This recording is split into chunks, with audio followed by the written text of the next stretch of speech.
प्यारे बच्चों, motion education में आपका स्वागत है। मैं आपका अपना किशन कुमार पाठक आज आपके लिए लेकर आया हूं पाठ 11 त्रिविम ज्यामिति के अंदर समतल। जैसे रेखा का समीकरण होता है, व्यापक समीकरण क्या होता है, एक्स और वाई के एक घातीय समीकरण को अपन सरल रेखा का समीकरण कहते हैं। ऐसे ही समतल के व्यापक समीकरण के बारे में बातचीत करें तो समतल का व्यापक समीकरण होता है एक्स वाई और जेड के एक घातीय समीकरण को अपन समतल का व्यापक समीकरण कहते हैं। यह है a b a x plus B Y plus C Z plus D बराबर 0। यहां पर ए बी सी डी ये क्या होते हैं, अचर।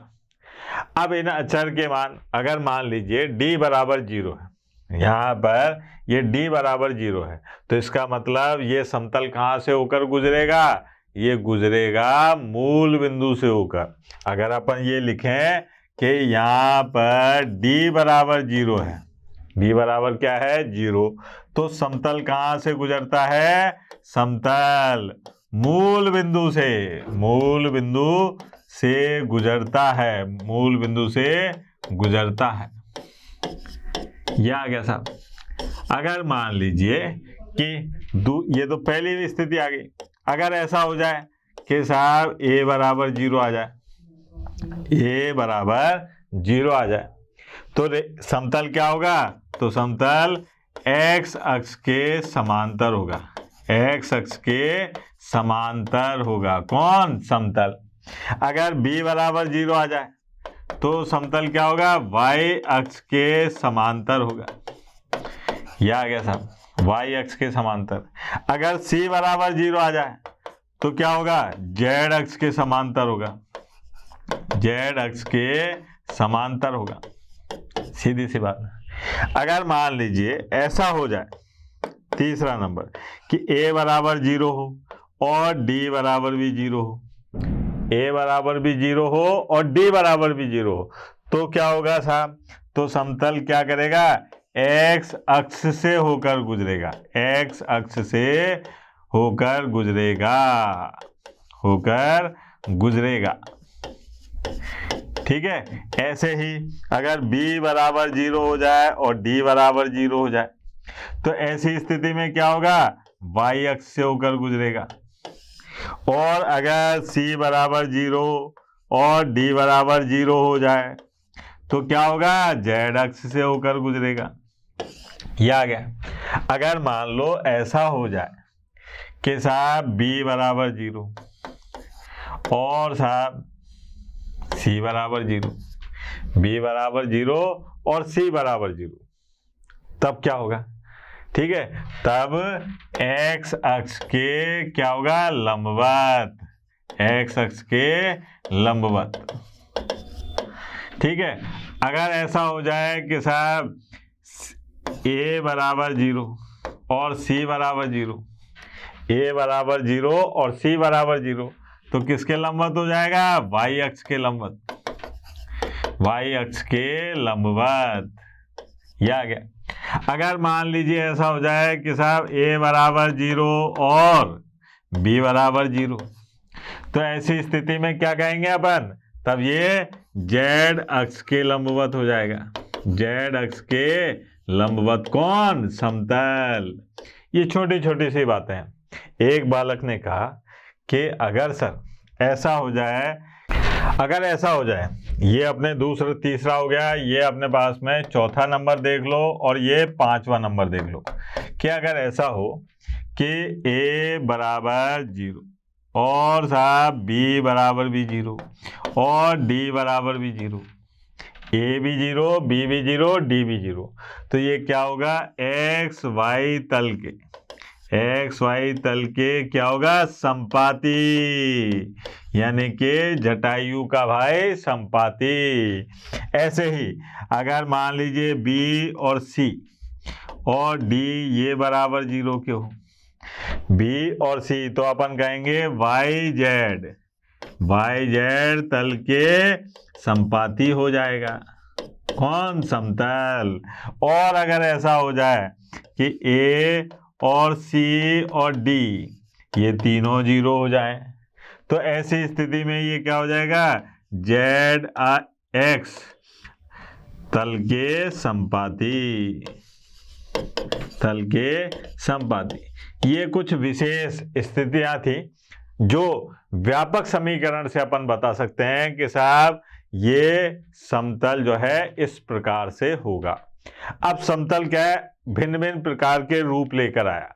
जैसे पहला रूप है इसमें समतल का अंतःखंड रूप, समतल का अंतःखंड रूप। तो फोटो के माध्यम से समझाता हूं मैं पहले आपको कि ये अपने पास में त्रिविम ज्यामिति में निर्देश अक्ष है, ये x, ये y और ये z, ठीक है। और ये अपना समतल है ऐसे, ये समतल ऐसे, ठीक। ये कहा अपन ने कि ये बिंदु A, इसके निर्देशांक है a, 0, 0 और ये अपने पास में बिंदु B है जिसके निर्देशांक हैं 0, B, 0 और ये अपने पास में निर्देशांक है C जिसके निर्देशांक हैं, ये बिंदु C के निर्देशांक क्या होंगे 0, 0, C। ये आ गया। अब इसका अंतःखंड रूप जो है वो आया x बटा a प्लस y बटा b और z बटा c और बराबर a।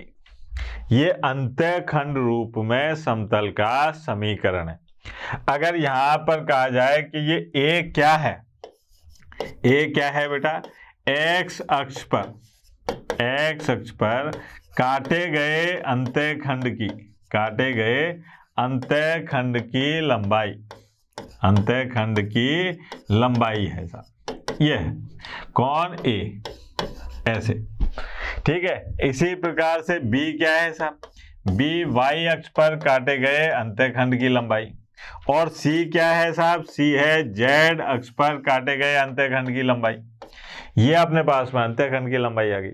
अब बालक ने कहा कि अगर सर यदि ये समतल जो है व्यापक रूप में लिखा होता ax plus by plus cz और प्लस d बराबर 0, तो क्या इसको अंतःखंड रूप में बदला जा सकता था? बिल्कुल बदला जा सकता था। कैसे कि इसको देखो, कभी इसको देखो, कभी इसको देखो, कभी इसको देखो, क्या दिखाई देगा कि भैया यहाँ पर 1 आना चाहिए और x y z के गुणांक क्या होने चाहिए, 1 होने चाहिए।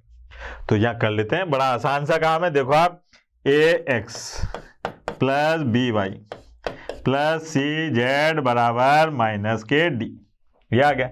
अब माइनस डी का दोनों पक्षों में भाग लगा दिया तो ये आ गया x माइनस डी बटा ए प्लस वाई माइनस डी बटे बी और प्लस z बटे माइनस डी बटे सी और बराबर ए।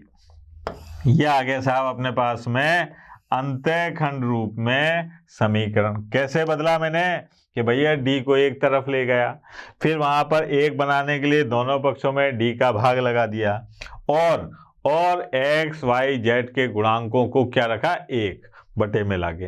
अब यहाँ पर x अक्ष पर काटा गया अंतःखंड ये हो गया, y अक्ष पर काटा गया अंतःखंड ये हो गया और z अक्ष पर काटा गया अंतःखंड ये हो गया, ठीक है। अब यही समझ में, सवालों से समझते हैं, प्रश्न देखेंगे तब आपके शायद समझ में आ जाए। देखिए आप यहाँ पर समतल का समीकरण दे रखा है और अपने से कहा जा रहा है कि इसको पहले अंतःखंड रूप में परिवर्तित करो, अंतःखंड रूप में बदलना है और बदलने पर निर्देशीय अक्षों पर काटे गए अंतःखंड भी ज्ञात करो, उनकी लंबाई ज्ञात करो। तो देखते हैं साहब यहाँ पर हल। सबसे पहले दिया है, क्या दिया है, दिया है ये है 3x minus 4y plus 2z और बराबर 12। ये एक समतल का समीकरण दे रखा है। कौन सा समीकरण, व्यापक रूप में समतल का समीकरण दे रखा है, ठीक है बेटा। अब इसको अंतःखंड रूप में बदलना है पहले तो भैया इस 12 का भाग लगा दो, तो ये आ गया 3x बटे 12 माइनस 4y बटे 12 और 2z बटे 12 बराबर 1, ये आ गया। अब x बटे 4 और y बटे -3 और z बटे 6 बराबर, ये हो गया। तो ये तो हो गया इसका अंतःखंड रूप। ये कौन सा रूप है बेटा? अंतःखंड रूप। ठीक है, ये आ गया सब। अब यहां पर x अक्ष पर काटा गया अंतःखंड, x अक्ष पर काटा गया अंतःखंड, काटा गया अंतःखंड क्या होगा बेटा? ये है अपने पास में 4 और लंबाई क्या हो जाएगी इसकी? अंतःखंड की लंबाई भी है 4। ठीक, फिर बात करिए अपन ने y अक्ष पर। y अक्ष पर काटा गया अंतःखंड कितना है? -3 और उसकी अंतःखंड की लंबाई कितनी हो जाएगी? लंबाई है 3, क्योंकि लंबाई कभी ऋणात्मक नहीं होती। अंतःखंड तो क्या है? ये माइनस दिशा में, यानी कि y डैश दिशा में है, इसलिए माइनस आ गया, बाकी लंबाई तो 3 ही है। फिर अपन ने बात करी z अक्ष। z अक्ष पर जो काटा गया अंतःखंड है वो क्या है? 6 और उसकी लंबाई कितनी है मेरे लाल? उस अंतःखंड की लंबाई है 6। ये आ गया साहब। तो अपन ने क्या काम करा? व्यापक रूप में जो समतल का समीकरण दे रखा था उसको अंतःखंड रूप में बदल दिया। कितना आसान काम था। एक और देखते हैं साहब। यहां पर देखिए आप, ये परीक्षा में आ सकता है। ठीक, क्या है? एक समतल निर्देशांक अक्षों ए, बी तथा सी पर इस प्रकार मिलाया जाता है कि इसमें निर्मित त्रिभुज ABC के केंद्रक बिंदु K के निर्देशांक क्या है? P, Q, R है। तो अपने को प्रदर्शित करना है कि समतल का समीकरण x बटा P, y बटा Q, z बटा R बराबर 3 है। ठीक है, देखो आप कैसे सिद्ध करेंगे। यहां पर आए सबसे पहले हल। हल में क्या है? दिया है। क्या दिया है? दिया है त्रिभुज ABC, त्रिभुज ABC का केंद्रक क्या है बेटा? त्रिभुज ABC का केंद्रक K और इसके निर्देशांक है P, Q, R। यह आ गया। अब साहब पहले त्रिभुज की फोटो बनाए अपन। अब त्रिभुज की फोटो यहाँ पे बनाते हैं, देखना जरा ध्यान से। ये अपने पास में ऐसे डैन टन टन, ये है x अक्ष और ये है y अक्ष और ये है z अक्ष। ये कह रहा है कि समतल जो है निर्देशीय अक्षों को A, B, C पर काटता है। मतलब ये है कि ऐसे काटा है, ये ऐसे त्रिभुज बन रहा है। देखो आप, डैन टन टन और ये डैन, ये है A और ये है B और ये है C। ठीक है। अब साहब यहां पर समतल का समीकरण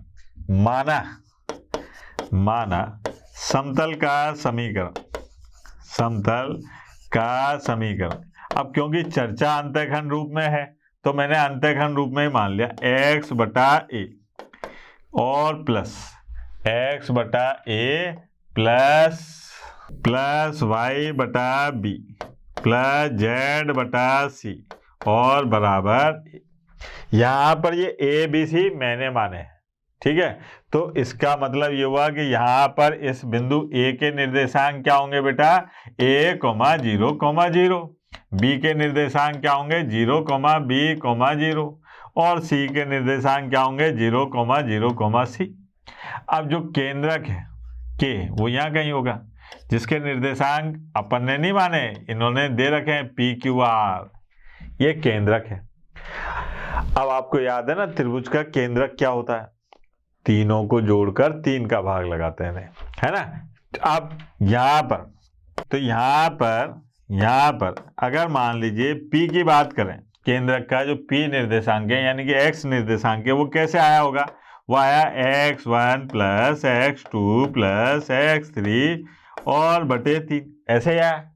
इसका मतलब ये ऐसे आया कि साहब P जो है वो बराबर है a प्लस 0 बटे 3। अगर मैं यहां से a का मान निकालूं तो a बराबर क्या आ जाएगा? 3b। आया कि नहीं आया? ऐसे ही अगर मैं q की बात करूं तो q क्या है, y1 plus y2 plus y3 और बटे 3। तो यहाँ पर q का मान क्या आएगा, 0 प्लस b प्लस 0 बटे 3। इसका मतलब ये आ गया b बराबर आ गया 3q, ये आ गया। ऐसे ही r की बात करी तो r z1 plus z2 plus z3 बटे 3।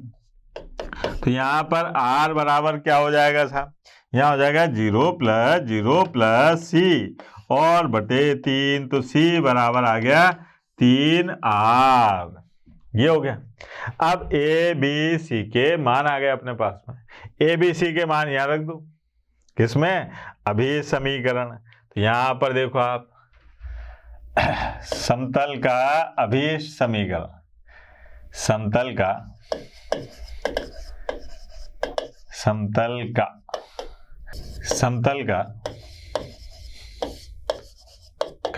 अभीष्ट समीकरण क्या होगा बेटा, अभीष्ट समीकरण यह आ गया x बटे 3p और साहब y बटे 3q और z बटे 3r बराबर।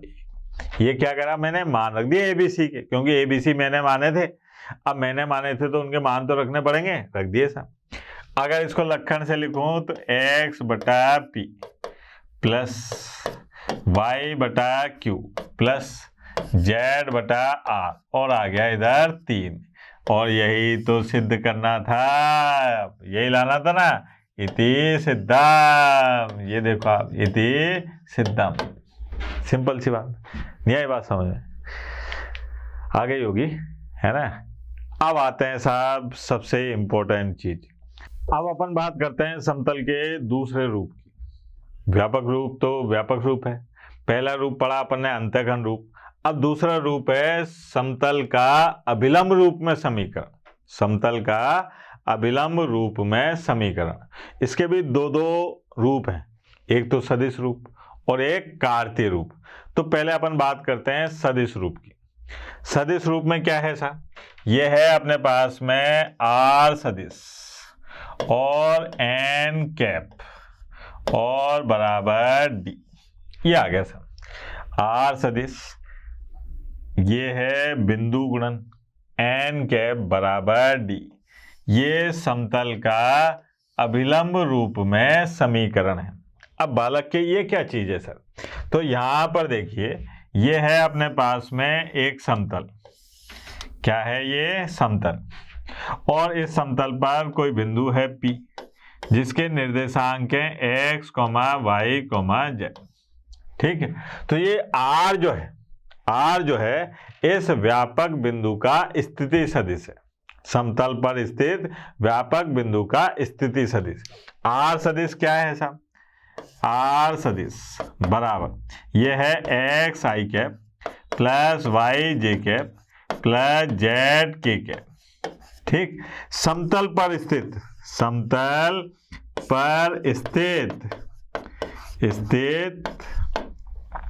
व्यापक बिंदु का स्थिति सदिश है। कौन है बेटा स्थिति सदिश, स्थिति सदिश r सदिश, ये है सर, ठीक है, r सदिश तो ये हो गया। अब सबसे इंपॉर्टेंट बात ध्यान रखिए अभिलंब के बारे में। अभिलंब क्या है, तो समतल पर एक लंबवत रेखा ली, ऐसे करके कोई सी भी हो सकती है, ये लंबवत रेखा है, ठीक है। इस लंबवत रेखा का जो सदिश है वो है n सदिश। ये n सदिश क्या है, लंबवत सदिश, इस समतल के लंबवत सदिश, जिसको अपन ने क्या नाम दिया, अभिलंब। क्या नाम दिया बेटा, अभिलंब, ये आ गया। यह है समतल के लंबवत सदिश अभिलंब, यहां पर कहें n सदिश, यानी कि अभिलंब, क्या है ये, अभिलंब, ठीक। और ये क्या है, समतल के लंबवत सदिश, समतल के लंबवत सदिश है साहब, लंबवत सदिश, ये आ गया। अब यहां पर ये है एन कैप। एन कैप का मतलब अभिलंब का इकाई सदिश, नॉट अभिलंब सदिश। क्या है? अभिलंब का इकाई सदिश। यहां पर एन कैप काम में आएगा। और एन कैप क्या होगा? एन सदिश और बटे एन का मापांक, ऐसे काम में आएगा। ये डी क्या है साहब? डी है समतल पर मूल बिंदु से डाले गए लंब की लंबाई। समतल पर मूल बिंदु से डाले गए लंब की लंबाई। ये आया समतल का सदिश रूप में समीकरण। यहां पर जो बात आपको याद रखनी है कि समतल का खुद का कुछ भी नहीं होता। जो कुछ होता है वो किसका होता है? उसके अभिलंब का होता है। जो कुछ होगा वो किसका होगा? समतल के अभिलंब का होगा। अभिलंब कैसे? कि भाई समतल के जो लंबवत सदिश है वो कहलाता है अभिलंब, और उसका इकाई सदिश निकालना है। अब किसी का इकाई सदिश निकालोगे, जैसे मान के चलिए यहां पर एन सदिश जो है, एन सदिश जो है ये ऐसे है, A I cap plus B J cap plus C K cap. यहां पर ए बी सी क्या है? इस एन सदिश के दिक् अनुपात है। क्या है? एन सदिश के दिक् अनुपात। अब मैं इसका इकाई सदिश निकालूं, ये तो हुआ अभिलंब सदिश, लेकिन अपने को चाहिए अभिलंब का इकाई सदिश। तो यहां पर एन कैप, ये क्या होगा बेटा? एन सदिश और मापांक, एन सदिश का मापांक। तो ये क्या हो जाएगा बेटा? ये आएगा ए बटे अंडर रूट ए की घात 2 प्लस बी की घात 2 प्लस सी की घात 2 आई कैप प्लस बी बटे, और अंडर रूट के अंदर ए की घात 2 प्लस बी की घात 2 प्लस सी की घात 2 और जे कैप, फिर प्लस सी बटे और अंडर रूट ए की घात 2 प्लस बी की घात 2 प्लस सी की घात 2 और के। ये आ गया सर। अब यहां पर इसको देखें अपन ध्यान से, है ना? तो ये कुछ देखा देखा सा नहीं लग रहा? ये क्या है? दिक् कोज्याएं। तो यहां पर एन कैप ये आ जाएगा l i cap plus m j cap और प्लस एन के कैप। और ये क्या है? ये है अभिलंब की दिक् कोज्याएं। क्या है बेटा? अभिलंब की दिक् कोज्याएं। तो ये तो हुआ अपने पास में समतल का समीकरण सदिश रूप में, अभिलंब रूप में समतल का समीकरण, किसमें? सदिश रूप में। और देखते हैं अगर कार्तीय रूप की बात करें तो कार्तीय रूप में यही होगा सा, A x plus B Y plus C Z plus D बराबर 0। यह आ गया कार्तीय रूप में समतल का समीकरण। ठीक है, अभिलंब रूप में। अब ये ए बी सी क्या है? ये ए बी सी, यहां पर ए बी सी ये क्या है? समतल के अभिलंब के दिक् अनुपात है। क्या है? समतल के अभिलंब के दिक् अनुपात है। जैसे मैंने आपको बताया कि साहब ऐसे फोटो बनाई। अब यहां पर कोई बिंदु ले लिया P, x1, y1, z1, और ये है अपने पास में अभिलंब, है ना, एन सदिश, और इसके जो है दिक् अनुपात वो ये है।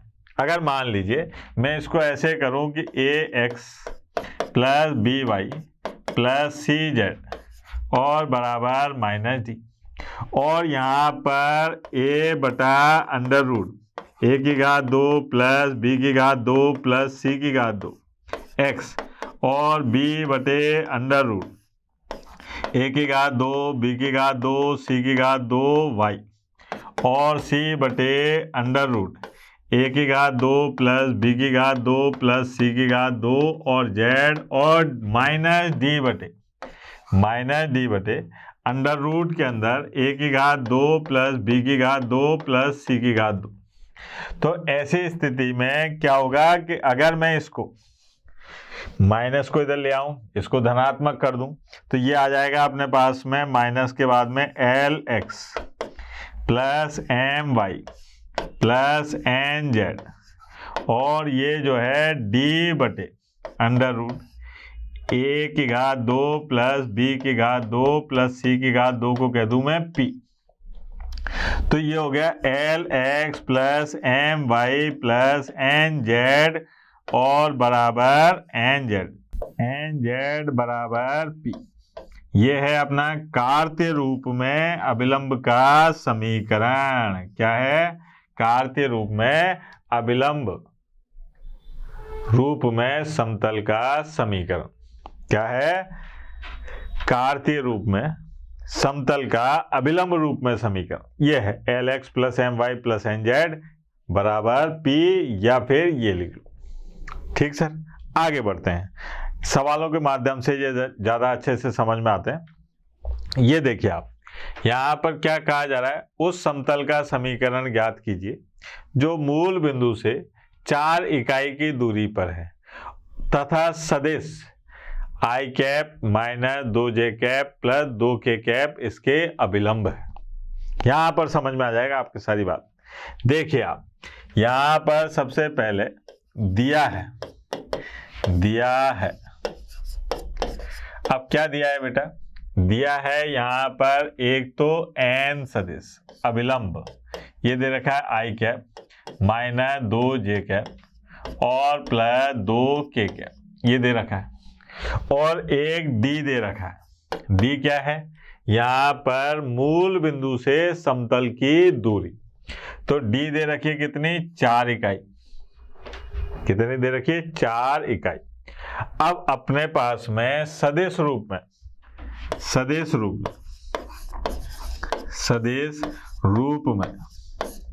समतल का समीकरण क्या होगा? r सदिश और n कैप बराबर d। यही है, यही सूत्र है, ये याद रखना है आपको। अब अपने पास में r सदिश, ये तो समतल पर स्थित कोई व्यापक बिंदु है, इसके बारे में कोई चर्चा करनी नहीं है। n कैप की बात करिए, अब अपने को क्या चाहिए? n कैप चाहिए, यानी कि अभिलंब का इकाई सदिश चाहिए। तो यहाँ पर देखिए आप, ये है अपने पास में अभिलंब सदिश। ठीक है, इस अभिलंब सदिश का इकाई सदिश निकालना है। तो अभिलंब सदिश दे रखा है आई कैप माइनस 2j कैप और प्लस 2k कैप, ये आ गया। अब यहाँ से n कैप बराबर क्या हो जाएगा? n सदिश और n सदिश का मापांक, ये आ गया आई कैप माइनस 2j कैप और प्लस 2k कैप और बटे में अंडर रूट, ये आ गया 1 प्लस 4 प्लस 4 यानी कि 3। तो ये n कैप का मान क्या आ गया बेटा? n कैप का मान, n कैप का मान आया आई कैप माइनस 2j कैप और साथ प्लस 2k कैप और बटे में 3। अब अगर अपन इस सूत्र में मान रख दें तो यहाँ आ गया r सदिश, ठीक है, और डॉट, ये है अदिश गुणन। n कैप की जगह क्या लिखूंगा मैं? आई कैप माइनस 2j कैप और प्लस के 2k कैप, ठीक है, और बटे में 3, और d की जगह कितना है? 4, ये आ गया। अब साहब यहाँ पर r सदिश और I cap minus 2j cap plus 2k cap और बराबर 12, ये आया अपने पास में समतल का अभीष्ट समीकरण, जो अपने को चाहिए था उस समतल का समीकरण। आई बात समझ में? और देखते हैं। अब यहाँ देखिए आप, यहाँ पर समतल का समीकरण दे रखा है और कह रहा है कि अभिलंब रूप में परिवर्तित कर मूल बिंदु से इसकी लंबवत दूरी निकालिए। तो इसके लिए अपन ने क्या काम करा? हल। सबसे पहले लिखा दिया है। अब क्या दिया है बेटा? दिया है r सदिश और I cap minus 2j cap और प्लस 2k कैप बराबर 12। ये अपने को दे रखा है। यहाँ आई कैप, जे कैप और के कैप नहीं लगाए इन्होंने, कोई दिक्कत, ठीक है। मास्टर लगाना भूल जाए कोई दिक्कत नहीं है, आपको जरूर लगाना है, ठीक। अब क्या काम करना है अपने को कि इसको अभिलंब रूप में परिवर्तित करना है। मतलब ये जो आया ये अपने पास में ऐसे है, r सदिश और n सदिश और बराबर 12, ये दे रखा है। ठीक है, अब यहां पर होना चाहिए क्या, n कैप। क्या होना चाहिए, n कैप। अगर मैं बात करूं कि साहब n कैप निकालना चाह रहा हूं, तो वो कैसे निकलेगा, n सदिश और मापांक n सदिश, ये आ गया अपने पास में i cap minus 2j cap और साहब प्लस 2k कैप। ठीक है, और बटे में 3। तो यहां पर आ जाएगा अपने पास में कि साहब अगर मेरे को n कैप निकालना है तो ये है 1/3 और साहब i cap minus 2j cap और प्लस के 2k कैप, ये है साहब। ये मेरे पास में n कैप यानी कि अभिलंब के इकाई सदिश का मान है। इसके लिए मुझे क्या काम करना पड़ेगा, दोनों पक्षों में 3 का भाग लगाना पड़ेगा। तो यहां पर आ जाएगा r सदिश और 1/3 i cap minus 2/3 j cap और प्लस 2/3 k कैप। ठीक है, और बराबर 12/3, ये आ गया बराबर 4। अब मैं ये कह सकता हूं r सदिश और साहब n कैप और बराबर d।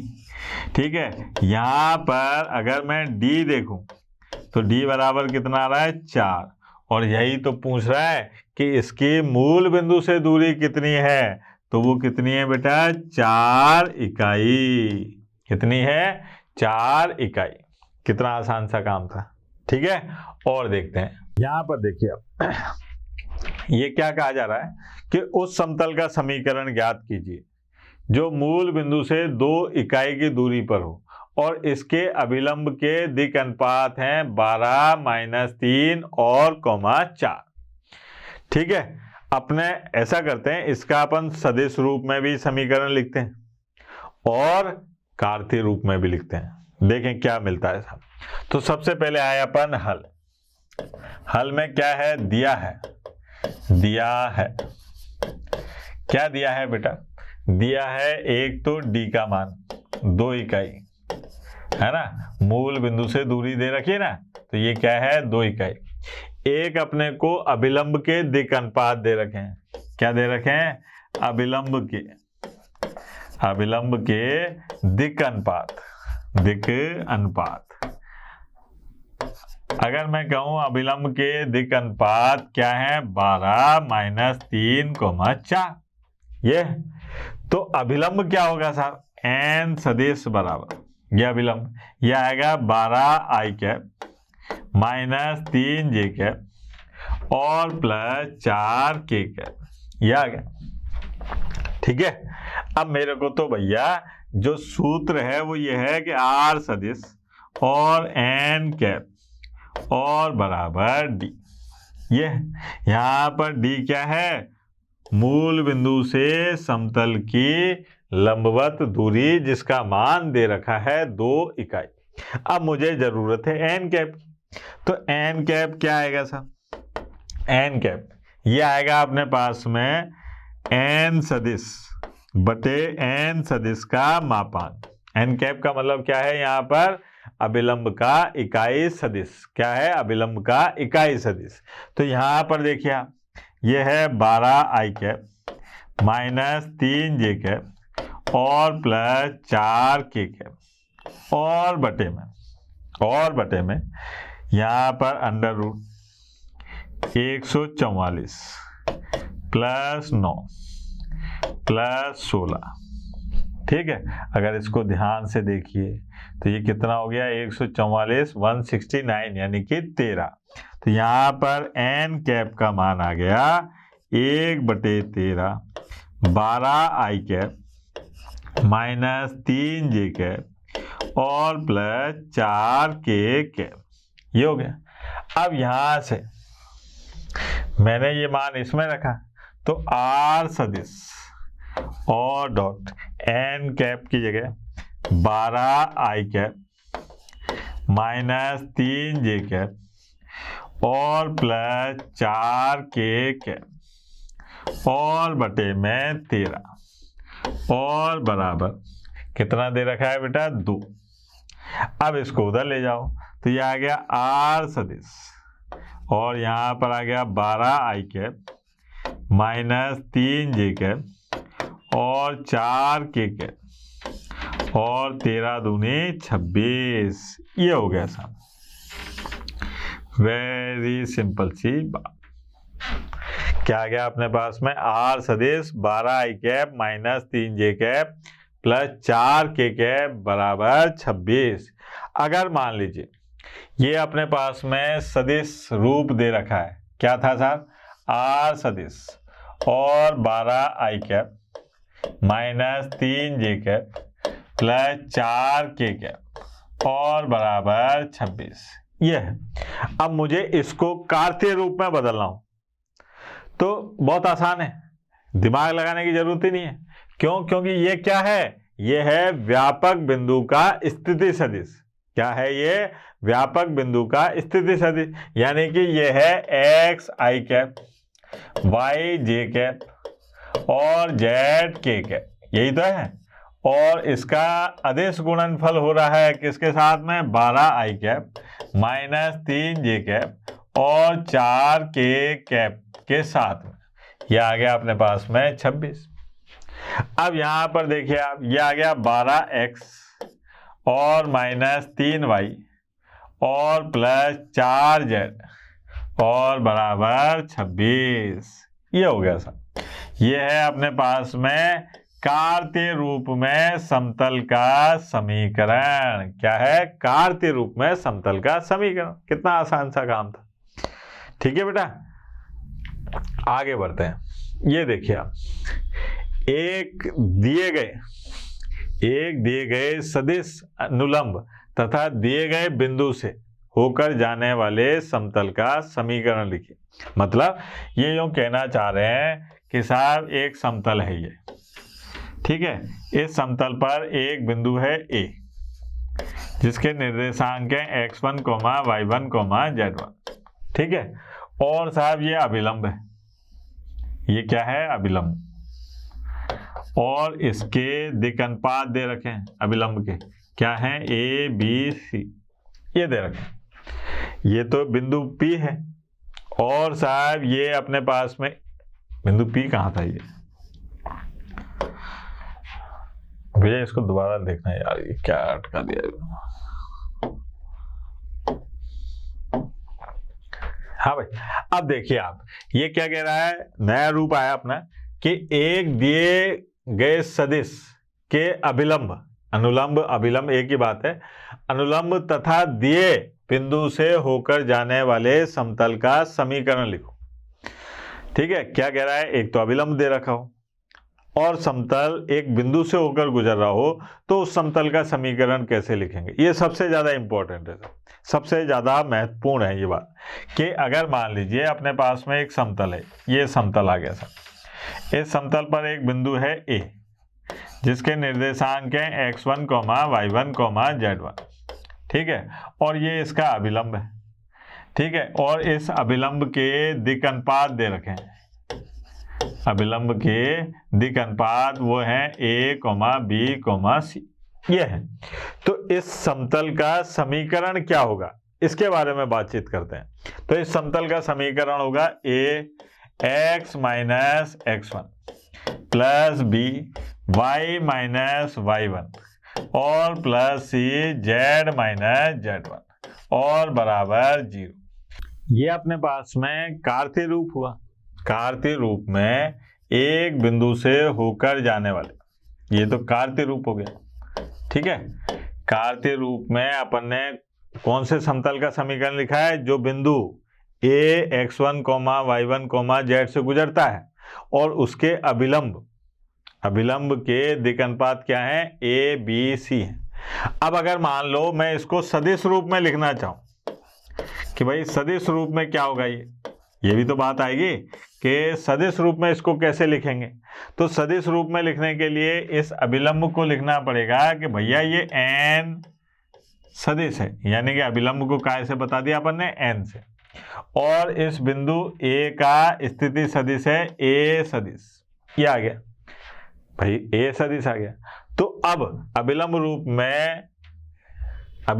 में और बिंदु ए से जाने वाले समतल का समीकरण क्या होगा वो देखो आप, ये होगा आर सदिश माइनस ए सदिश और इसका अदिश गुणनफल किसके साथ में, अभिलंब के सदिश के साथ में, बराबर 0।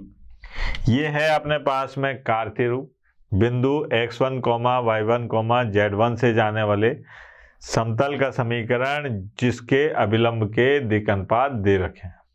ठीक है, ये है अपने पास में उस समतल का समीकरण जो बिंदु ए से गुजरता है और जिसके अभिलंब के दिक् अनुपात दे रखे हैं। ये कार्तीय रूप है और ये सदिश रूप है।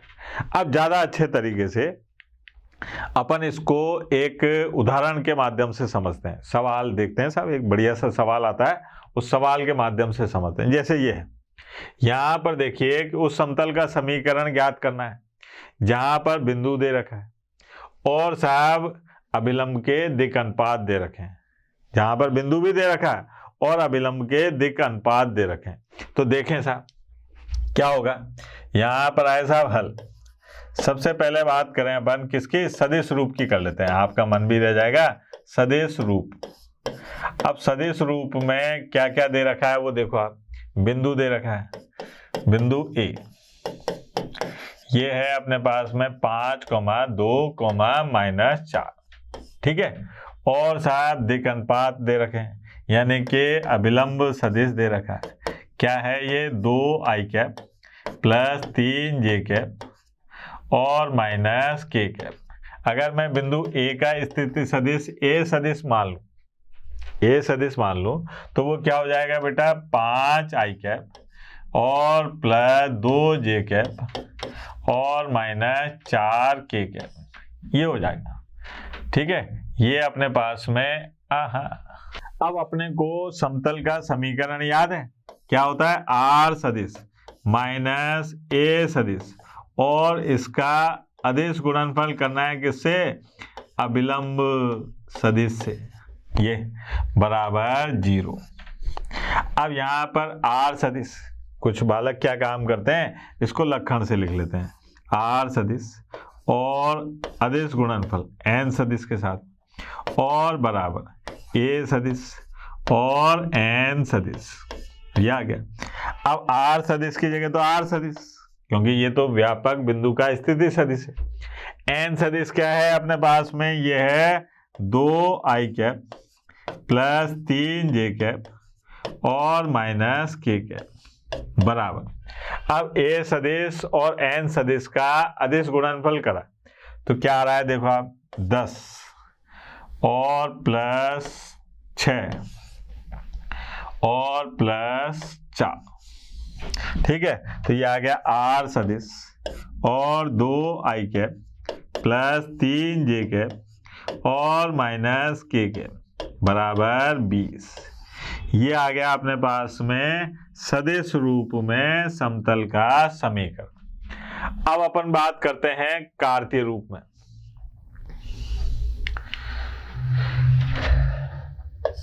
कार्तीय रूप, इसको भी देख लो साहब, कार्तीय रूप। कार्तीय रूप में क्या दे रखा है, बिंदु ए x1, y1, z1 बराबर दे रखा है 5, 2, -4, ठीक है। और अभिलंब के दिक् अनुपात ए बी सी, ये क्या दे रखा है अपने को, 2, 3, -1। ये देख लेते हैं एक बार, 2, 3, -1, 5, 2, -4, ठीक है साहब। अब साहब अपने को बिंदु ए से गुजरने वाले समतल का समीकरण ज्ञात करना है जिसके दिक् अनुपात, जिसके अभिलंब के दिक् अनुपात ये हो। तो यहाँ पर कार्तीय रूप में समीकरण क्या होगा साहब, समतल का समीकरण ये होगा ax - x1 plus B Y minus y1 plus सी जेड माइनस z1 और बराबर 0। ये हो गया। अब ए बी सी के मान रखो 2, x माइनस x1 का मान 5, फिर b की जगह +3, y माइनस 2 और -1 और z +4 और बराबर 0। यह आ गया। ए बी सी के मान रख दिए और x1 y1 z1 के मान रख दिए। अब देखो आप, यह आ गया 2x minus 10 plus 3y minus 6 minus z और -4 बराबर 0। तो यह आ गया 2x plus 3y minus z बराबर 20। ये हो गया सर, ये कार्तीय रूप में समतल का समीकरण। कितना आसान काम था। और देखते हैं यहाँ पर अब अपन बात करते हैं 3 असंरेखीय बिंदु से होकर जाने वाले समतल का समीकरण। अब 3 बिंदुओं से होकर जाने वाले समतल का समीकरण निकालना है, तो ये भी 2 रूप में होगा, एक सदिश रूप में और एक कार्तीय रूप में। तो सदिश रूप और कार्तीय रूप में कैसे होता है ये देखिए आप। सबसे पहले बात करते हैं अपन सदिश रूप में। अब सदिश रूप में मान लीजिए कि अपने पास में 3 बिंदु हैं P जिसका स्थिति सदिश है A सदिश, एक है Q जिसका स्थिति सदिश है B सदिश और एक है R जिसका स्थिति सदिश है C सदिश। ये 3 असंरेखीय बिंदु हैं जिनके स्थिति सदिश दे रखे हैं और अपने से कहा जा रहा है कि इन तीनों बिंदुओं से जाने वाले समतल का समीकरण निकालो। तो इसका समीकरण का सूत्र क्या होगा? R सदिश माइनस A सदिश। इसका अदिश गुणनफल करना है, ध्यान देना, इसका अदिश गुणनफल करना है किसके साथ में? B सदिश माइनस A सदिश। इसका सदिश गुणनफल करो किसके साथ में? C सदिश और माइनस A सदिश के साथ और बराबर लिख दो 0। ये आ गया। यहाँ देखो आप, R सदिश माइनस A सदिश, B सदिश माइनस A सदिश, C सदिश माइनस A सदिश। ध्यान देना, अगर मान लीजिए मैं यहाँ पर ये कहता कि R सदिश माइनस B सदिश, तो ऐसी स्थिति में इनका अदिश गुणनफल करता किसके साथ में? A सदिश माइनस B सदिश, A सदिश माइनस B सदिश। फिर आता है अपने पास में C सदिश माइनस B सदिश और बराबर 0। अगर मान लीजिए यहाँ पर ऐसा होता कि R सदिश माइनस C सदिश लिखते, तो ये आता अपने पास में कितना? C सदिश,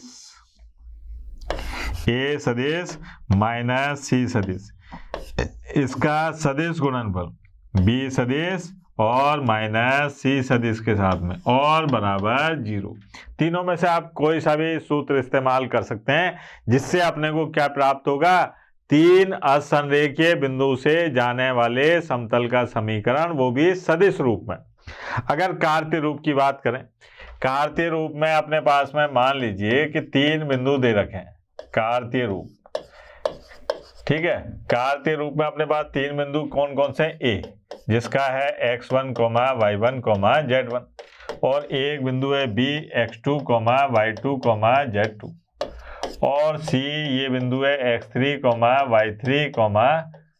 y3, z3, ये दे रखा है, ठीक है। अब अपने को क्या है? तीनों बिंदु A B C से, बिंदु A B C से जाने वाले समतल का समीकरण क्या होगा बेटा? समतल का समीकरण यह आएगा अपने पास में, देखना जरा, इसका तरकीब नंबर 13 आइटम नंबर 14 लगाएंगे। x minus x1, y minus y1, z minus z1 और यहाँ पर आएगा अपने पास में x2 minus x1, y2 minus y1 और z2 माइनस z1। यहाँ आएगा अपने पास x3 माइनस x1 और y3 माइनस y1 और z3 माइनस z1 बराबर 0।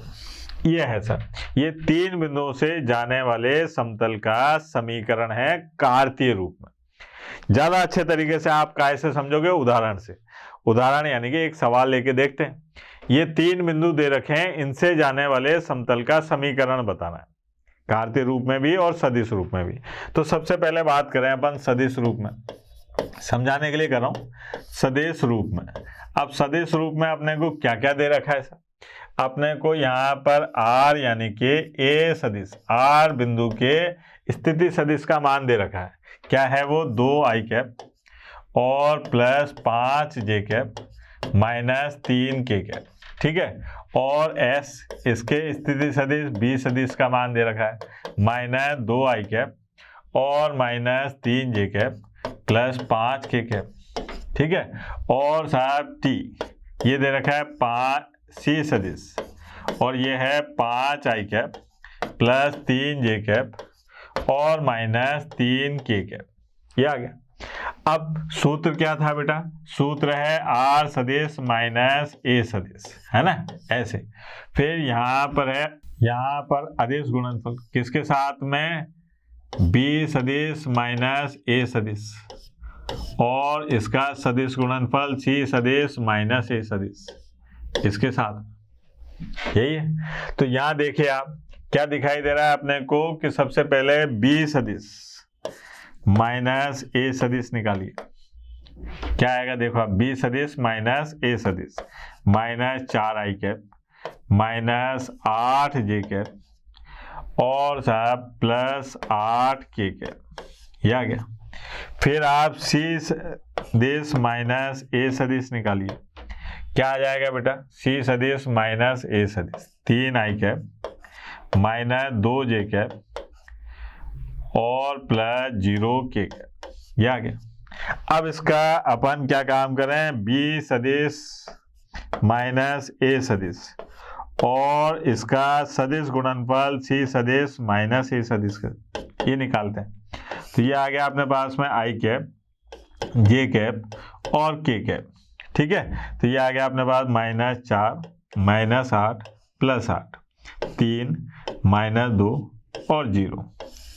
अब यहाँ पर i कैप, ये आया अपने पास, इसको छुपाया 0, फिर प्लस के 16 माइनस j कैप, है ना, इसको छुपाया तो 0 और माइनस 24, फिर आए प्लस k कैप, हाँ भाई, इसको छुपाया तो ये आया अपने पास प्लस 8 और प्लस 24, 8 प्लस 24, ठीक है। तो यहाँ आ गया अपने पास में 16i cap plus 24j cap और प्लस 32k कैप, ये हो गया। अब यहाँ पर आप मान रख दो, तो ये आ गया अपने पास में r सदिश माइनस a सदिश कितना है? 2i कैप और साहब माइनस 5j कैप और प्लस 3k कैप। और यहाँ पर क्या दिखाई दे रहा है अपने को, देखें जरा। ये है अपने पास में 16i cap plus 24j cap और प्लस 32k कैप और बराबर 0।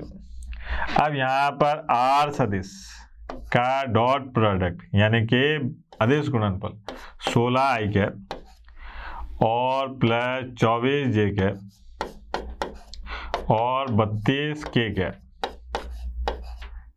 ये तो ये हो गया। फिर इधर गुणा करा अपन ने, इसका इससे गुणा हो रहा है ना, तो माइनस a, तो यहाँ पर क्या आ जाएगा देखो आप, 16 दूनी 32, है ना, ये आ रहा है माइनस 32।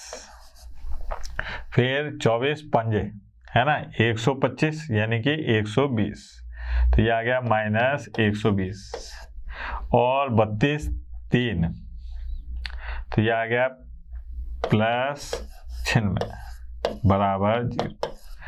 अब यहाँ पर